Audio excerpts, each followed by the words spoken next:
Hi, this is John Monson again, and welcome to another video about some old car stuff. You may remember that a few months ago, in May of 2023 in fact, my Grey Goose Series 1 fixed-head coupe E-Type Jaguar was rear-ended while sitting in traffic. Huge amount of damage, and over the last 7 months the car has been essentially totally rebuilt. Also in that time frame, I've relocated and I'm no longer in Florida, and I'm now in the not-so-leafy and slightly chilly climate of Connecticut. And behind me is the Grey Goose back from California and a huge rebuild. So I thought I should take you around the car and then maybe go for a drive in the roads that are very different to Florida. So, you will recall that the car was slammed into in the back, which shoved everything forward, and so the both rear wings were buckled, both doors were buckled, and the roof was buckled a little at the top. The rear lid here was badly damaged, and then of course underneath everything was pretty much smashed in both doors. The only item on the car that was not painted was the bonnet, which you'll recall, knowing this car, is an alloy bonnet that we had made with the twin headlights. This is the car, of course, that we drove from, my son and myself drove from San Francisco to Orlando in 2022. For a cancer charity issue. It's really magnificent at this point, the car. It's been beautifully done by David Ferguson and his team at Images European in Campbell, California. And I can't wait to take it for a drive in these roads, which, as you can see, are very different to Florida. So let's get going. So, here we go for a drive around Connecticut. Let me know what you think.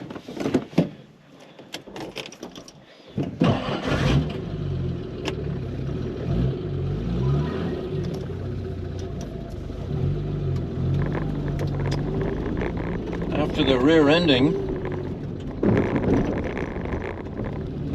of the car, I decided to install a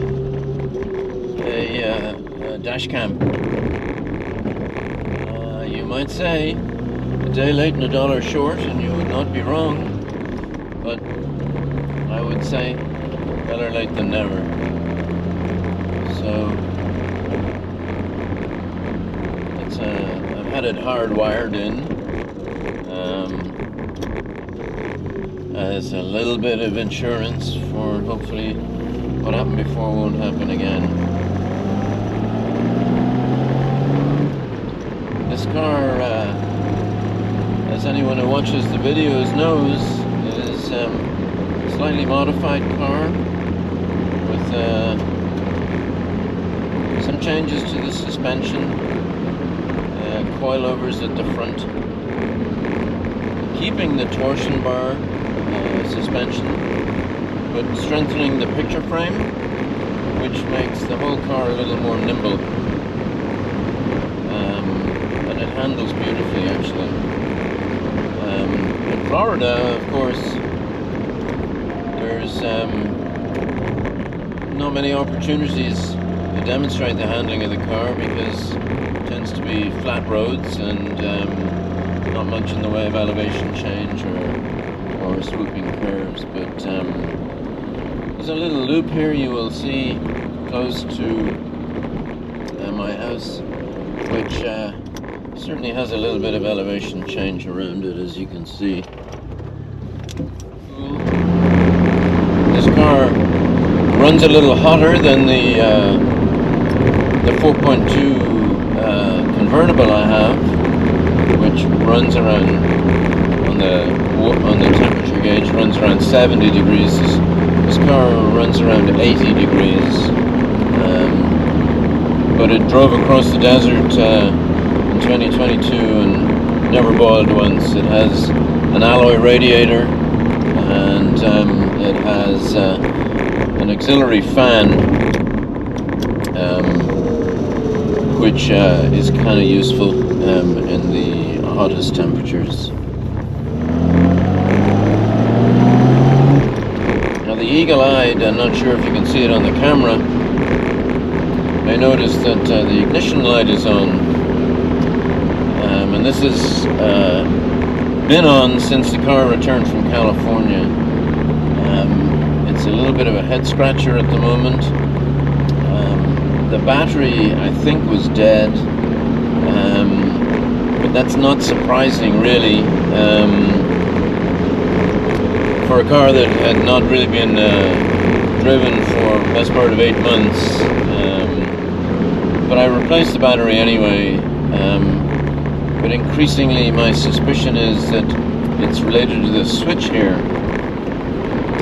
You know, most people get into a car nowadays and they'll turn the key to start the car, and it's all in one action. But of course these E-types, this is just a switch for the ignition, and then the starting is on the button. And I have a suspicion that the very nice man who did a really good job of transporting the car from California to Florida to Connecticut may have forgotten this and twisted it too hard and has actually broken the ignition switch. That's my suspicion, because it's charging on the alternator, so I think this is just an ignition switch issue. You may recall, if you've watched any of the earlier videos, particularly the ones related to the transcontinental trip, that I have a kill switch on this car. It's on the dash here, this little blue switch here, that cuts off all power. So anything that's draining power will be cut off by that switch. But I've ordered a new ignition switch anyway from S&G Barrett, and I'm going to empirically change it and see what happens. So let's just enjoy the next couple of miles of swoopy curves in the Grey Goose.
So I hope you enjoy the first drive of the Grey Goose since its return from California and the many repairs.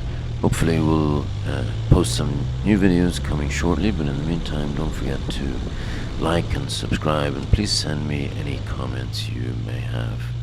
Thanks for watching.